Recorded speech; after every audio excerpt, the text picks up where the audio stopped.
दूसरी तरफ आपको लिए चलता हूं उत्तर प्रदेश। देखिए जरा संभल में यह तस्वीर आप देख रहे हैं, जिस मस्जिद की तस्वीर आप देख रहे हैं जिसमें हथौड़ा चल रहा था पिछले 2 दिन से। हथौड़ा चलाकर खुद मस्जिद कमेटी के लोग अवैध हिस्से को गिरा रहे थे।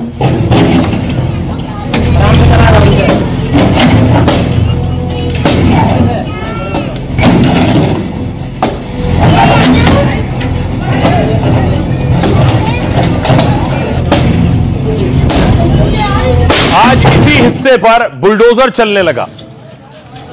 हथौड़े के बाद बुलडोजर की कार्रवाई शुरू हो गई।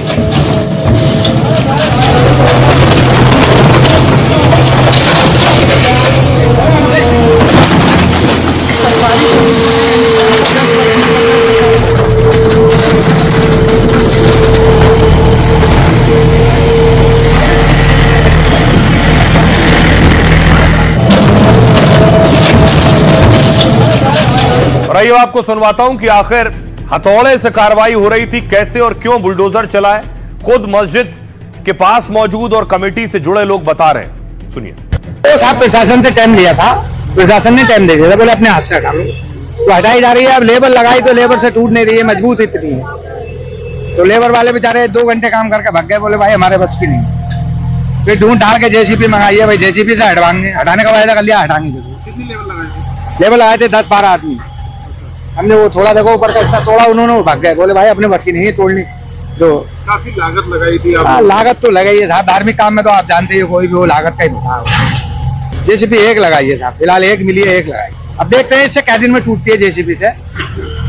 समय तो लगेगा साहब, इसमें ऐसे तो है नहीं एकदम से टूट जाइए।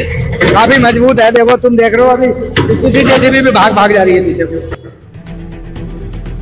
तो संभल के बाद आपको लिए चलता हूं बरेली के बुलडोजर पर। यह है नफीस का पैलेस, इस पर बुलडोजर चलना शुरू हुआ था। नफीस तौकीर के करीबी थे। यह तस्वीर आप देख रहे हैं, आज भी इस पर बुलडोजर चल रहा था नफीस के बारात घर पर।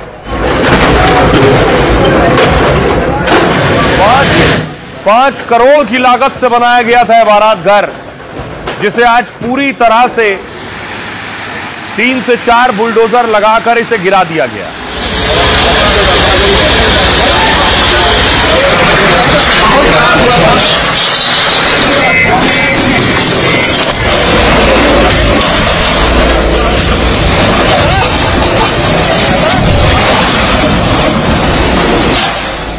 और इतना ही नहीं, एक और करीबी थे तौकीर के।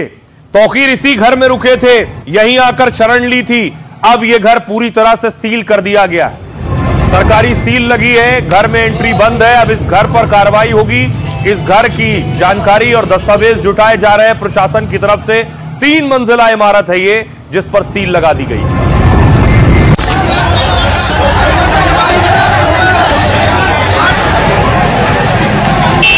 बरेली में योगी का ताबड़तोड़ एक्शन हो रहा है। जिस बरेली में 1 हफ्ते पहले बवाल हुआ, वहां से अब रोज बाबा के इलाज और बुलडोजर गाज की नई तस्वीर सामने आ रही है। नफीस से नदीम और फरद तक तौकीर के करीबियों पर शिकंजा कस रहा है। किसी की अवैध दुकान और मैरिज हॉल सील कर दिए गए, तो कहीं बुलडोजर से करोड़ों की संपत्ति मिट्टी में मिला दी गई। अब योगी की पुलिस ने फरार दंगाइयों के खिलाफ भी बड़ा अभियान छेड़ दिया है। लापता उपद्रवियों पर इनाम घोषित किया है।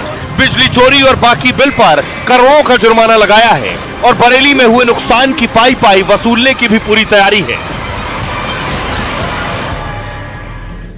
देखिए, संभल मस्जिद का मामला कोर्ट गया था।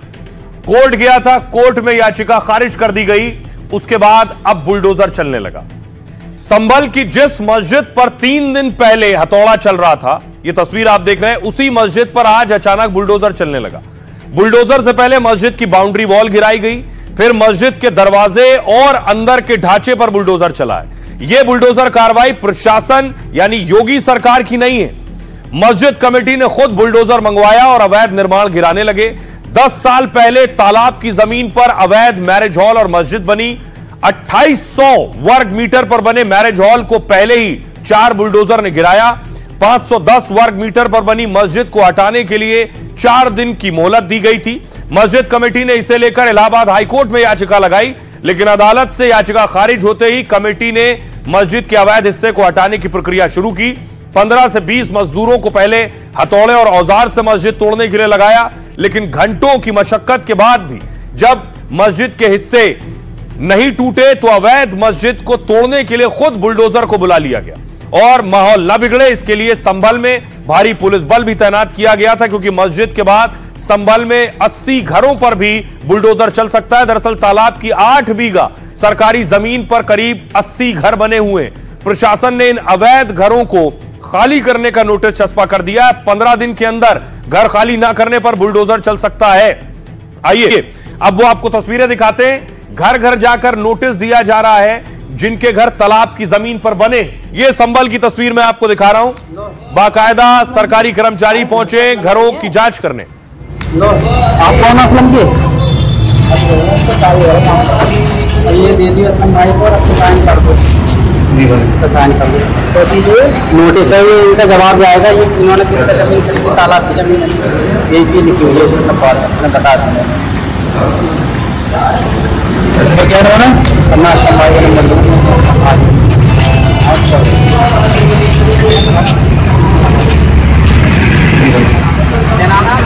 अरे घर तो असलम का ही है। आपको जिन घरों पर बुलडोजर चल सकता है, ये 80 घर है संभल में। सुनिए वो लोग क्या कह रहे हैं। 5 साल से रह रहा हूँ। अब ये इनका कहना ये है कि ये अवैध है। यहाँ पर माननीय न्यायालय के भी आदेश है कि ये उसमें तालाब की जमीन है, क्योंकि हम यहाँ पर मकान हमारा पक्का है, इसमें हाउस टैक्स दे रहे हैं, बिजली का बिल दे रहे हैं, सड़क बनी हुई है। इन्हें 15 दिन का समय दिया है। नोटिस में ये कहा गया है 15 दिन के आप अपना लिखित जवाब जो है दाखिल करें। ये कह रहे हैं कि अवैध कब्जा किया हुआ है, यहाँ तालाब था। अच्छा, इसका नोटिस है। जबकि अगर तालाब था तो फिर गवर्नमेंट ने यहाँ पर ये सरकारी सड़क क्यों डाली है? और यहाँ पर वाटर लाइन भी है, बिजली का बिल भी जाता है, तो गवर्नमेंट क्यों किस बात के ले रही है? उसको पहले नहीं देखा ये सब कुछ कि ये मकान बनने की अनुमति मिली है हमें, और फिर क्यों बिजली की लाइन डालेगी यहाँ पर? अगर ये गवर्नमेंट की जगह है तो जब उसको पता है कब्जा किया गया है तो यहाँ पर लाइन क्यों डाली? क्यों यहाँ पर रोड डाले गए हैं? जो तालाब की भूमि है उस पर प्लॉटिंग करके अवैध मकान बना लिए गए हैं, उन्हीं को नोटिस दी गई। जैसी कि सूचना है कि कुछ भूमाफियाओं ने इस तरह की प्लॉटिंग करके जमीन को बेच करके और ऐसे गरीब लोगों को ठगा है। स्वाभाविक है, तालाब की भूमि पर कब्जा आप नहीं कर सकते हो, तालाब की भूमि को कब्जा मुक्त कराया जाएगा। संभल के अलावा बरेली में तौकीर के करीबियों की करोड़ों की जो संपत्ति थी अवैध जमीनों पर बनी, ऐसा दावा है, उस पर भी बुलडोजर चल रहा है। ये तौकीर के करीबी नफीस की संपत्ति है जिस पर बुलडोजर एक्शन हो रहा है।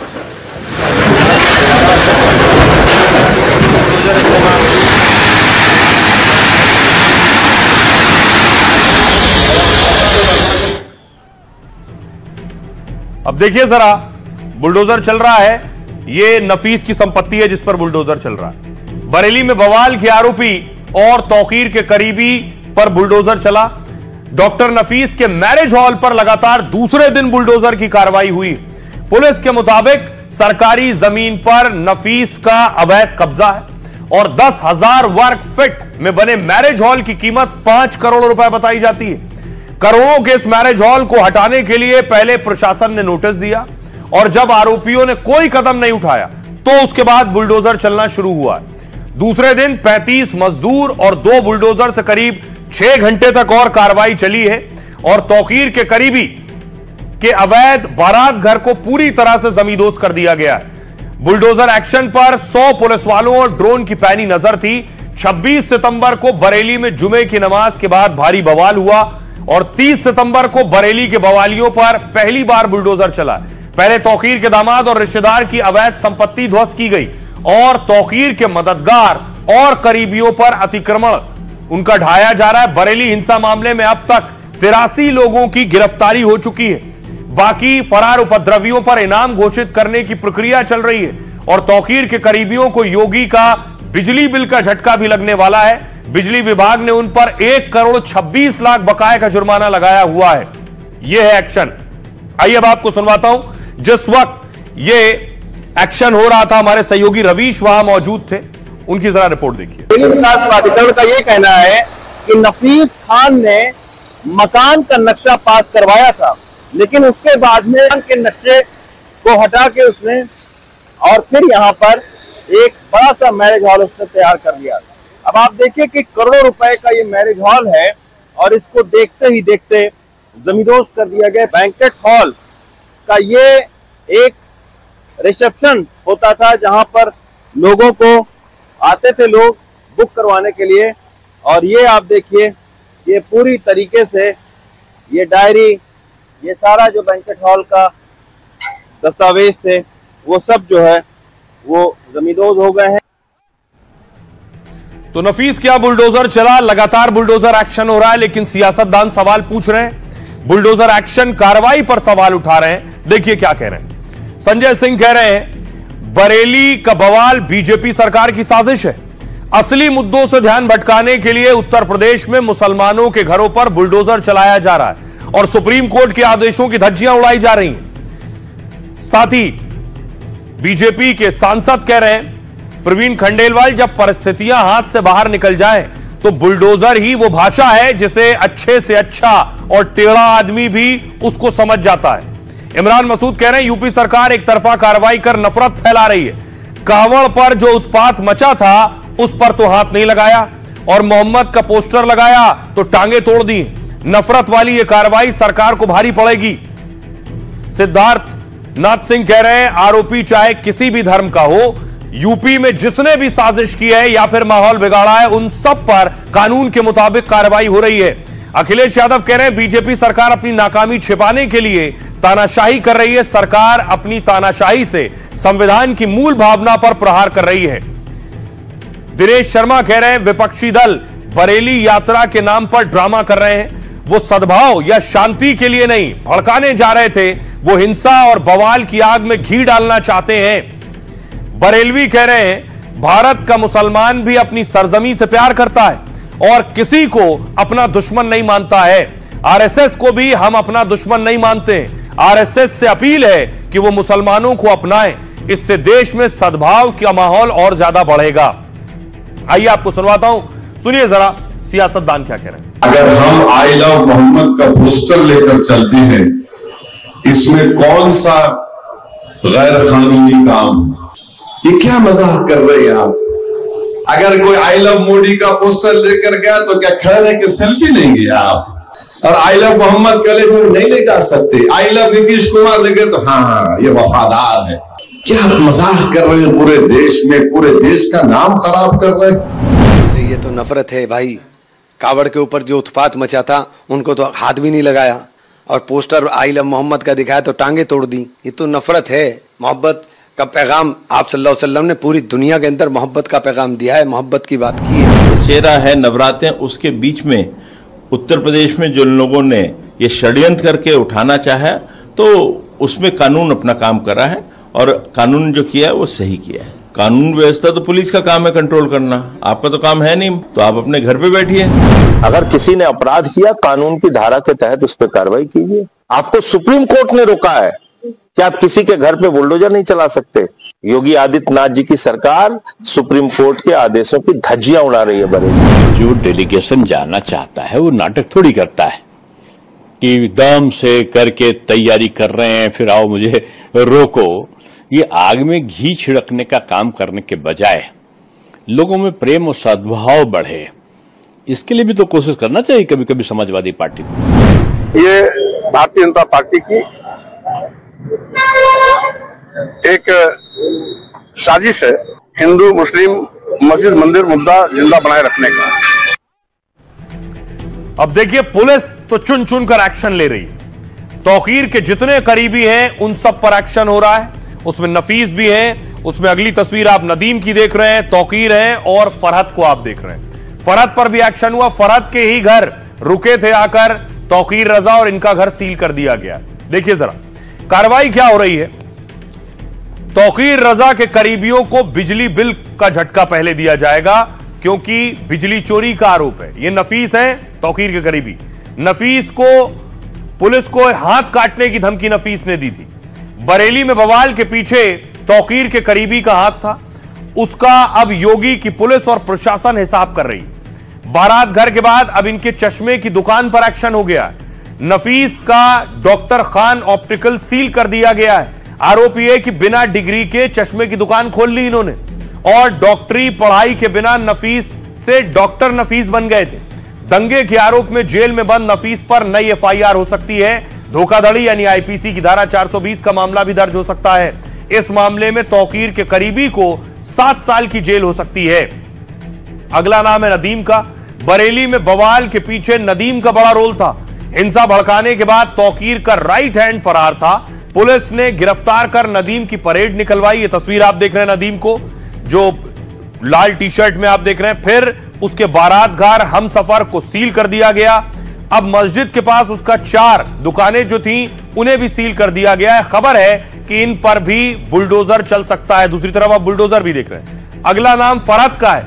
अपने घर फाइक एनक्लेव में तौकीर रजा को छिपाया था। वो घर की तस्वीर आप देख रहे हैं। पुलिस ने पहले यहां से तौकीर रजा की गिरफ्तारी की और फरहत और उसके बेटे को भी पुलिस ने पकड़ा। जिस घर में तौकीर छिपा था उसे सील कर दिया गया है। करोड़ों के इस घर पर अब बुलडोजर एक्शन की तैयारी है। अब आपको दिखाऊं कि सुनिए जरा, तौकीर के जो करीबी है फरहत, तो फरहत की जो घर है वो सील किया गया। ये आप देख रहे हैं, फरहत नहीं, ये नफीस की दुकान है। नफीस की दुकान को सील किया गया है क्योंकि ये चश्मे की दुकान थी। चलाते थे और चश्मे की दुकान चलाते चलाते वो लोगों की आंख देखने लगे और आंख देखते देखते वो डॉक्टर बन गए। स्वास्थ्य विभाग ने ये कहा है कि इनके पास में डॉक्टरी की कोई डिग्री नहीं है, तो आखिर ये डॉक्टर कहां से हो गए? तो यही वजह है कि नफीस खान की इस प्रॉपर्टी को आप देख सकते हैं, ये ताला सील कर दिया गया है। करोड़ों रुपए की और भी दुकानें हैं जिन पर आरोप है कि नफीस खान ने तौकीर रजा के धार्मिक और सियासी रसूख का फायदा उठाकर अवैध जो संपत्तियां हैं वो उन्होंने अर्जित की। नफीस अब देखिए जरा, सिर्फ इतना ही नहीं, अब सवाल यह है, ये जो बवाल शुरू हुआ, ये बवाल शुरू हुआ एक नारे से। आई लव मोहम्मद के पोस्टर पर कभी किसी ने एतराज नहीं किया, लेकिन बवाल शुरू हुआ सर तन से जुदा के नारे के, जो गली गली, शहर शहर, चौराहे चौराहे लगाए जा रहे थे। क्या लोगों को भड़काना मकसद था? लोगों के जहन को इस तरह कट्टर बनाना मकसद था कि सर तन से जुदा हो जाए?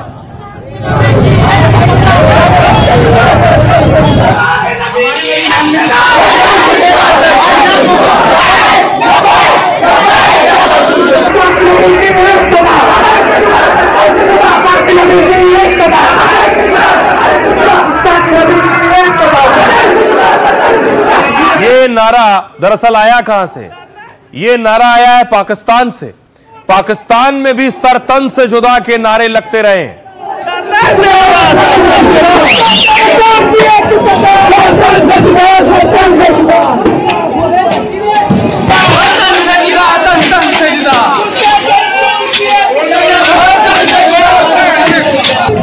तो पाकिस्तान में नारा किसने दिया? वहां के धर्मगुरु खादिम हुसैन रिजवी और साद रिजवी, उनके सुपुत्र। और क्यों दिया यह भी आपको बताऊं, अगली तस्वीर दिखाऊं मैं आपको। वहां गवर्नर थे सलमान तासीर। सलमान तासीर पर ईश निंदा के मामले में यह जो शख्स है मुमताज कादरी, इसने इनकी हत्या कर दी। और हत्या करने के बाद इसके साथ बहुत से लोग खड़े हो गए आकर और इसके हक की आवाज बुलंद करने लगे। यह बात अलग है कि इसको सजाए मौत दे दी गई, फांसी पर लटका दिया गया। तो उससे पहले मैं आपको बताऊं कि कौन है खादिम रिजवी और कौन है साद रिजवी, जहां से यह सर तन से जुदा का नारा निकला है। दरअसल सर तन से जुदा नारे की शुरुआत 14 साल पहले पाकिस्तान से हुई। पंजाब के गवर्नर सलमान तासीर की उनके गार्ड ने हत्या कर दी। आरोप है कि सलमान तासीर ने ईश निंदा कानून की आलोचना की थी। इस मर्डर से पाकिस्तान और मुस्लिम मुल्कों में अचानक भूचाल आ गया। गवर्नर के मर्डर से ज्यादा चर्चा आरोपी मुमताज कादरी की होने लगी। पाक के कट्टरपंथी मौलाना खादिम हुसैन रिजवी ने एक मुहिम छेड़ दी। मुमताज कादरी के समर्थन में लोगों को जमा किया, उसे हीरो बनाया। खादिम हुसैन ने कादरी के समर्थन में सरतन से जुदा का नारा शुरू किया और इस नारे के सहारे खादिम हुसैन ने तहरीक लब्बैक नाम से पार्टी बना ली। पूरे पाकिस्तान में गूंजने लगा गुस्ताख रसूल की एक ही सजा, सरतन से जुदा। 2016 में गवर्नर के मर्डर के आरोप में कादरी को तो फांसी दे दी गई, लेकिन लब्बैक और खादिम हुसैन सरतन से जुदा का नारा लगाते रहे। 2020 में खादिम की मौत हो गई तो उनके बेटे साद ने मोर्चा संभाल लिया। साद भी पिता की तरह भड़काऊ बयान और सरतन से जुदा के नारे लगाने लगा, जबकि बड़े बड़े इस्लामी विद्वान इन नारों की बजाय भाईचारे की बात करते हैं, लेकिन भारत में कुछ लोग पूरी बात जाने बिना इस नारे से विरोध जताने लगते हैं। सुनिए जरा, इस नारे से बहुत से लोगों को ऐतराज है। बाबा बागेश्वर क्या कह रहे हैं? तो कोई बुराई नहीं, आइलम मोहम्मद में, आइलम महादेव में भी बुराई नहीं होनी चाहिए, पर यदि आप सरतन से जुदा का नारा दोगे तो न कानून छोड़ेगा न इस देश के हिंदू छोड़ेंगे। अब इस बीच एक और फैसला आया इलाहाबाद हाईकोर्ट का। हाईकोर्ट का फैसला आया पाकिस्तान की तारीफ करने पर। पाकिस्तानी नारे और पोस्ट पर कोर्ट में यह बड़ा फैसला आया है और देशद्रोह के आरोप में जेल में बंद एक युवक को राहत दी गई है। दरअसल मेरठ के साजिद ने पाक की तारीफ वाला नारा शेयर किया। पुलिस ने देशद्रोह, दुश्मनी को बढ़ावा देने के केस में गिरफ्तार किया। राष्ट्रीय एकता के खिलाफ काम करने का भी आरोप लगाया था। इलाहाबाद हाईकोर्ट ने अब इस मामले में साजिद को जमानत दे दी है और कहा है कि केवल किसी दूसरे देश के समर्थन में पोस्ट करना भारत की संप्रभुता को खतरे में डालने वाला अपराध नहीं है। किसी देश के समर्थन में संदेश को केवल आगे बढ़ाना देश के लोगों में गुस्सा या अशांति पैदा कर सकता है। यह दो समुदायों में दुश्मनी या हिंसा बढ़ाने वाला हो सकता है, लेकिन ऐसा काम देशद्रोह की श्रेणी में नहीं आता है।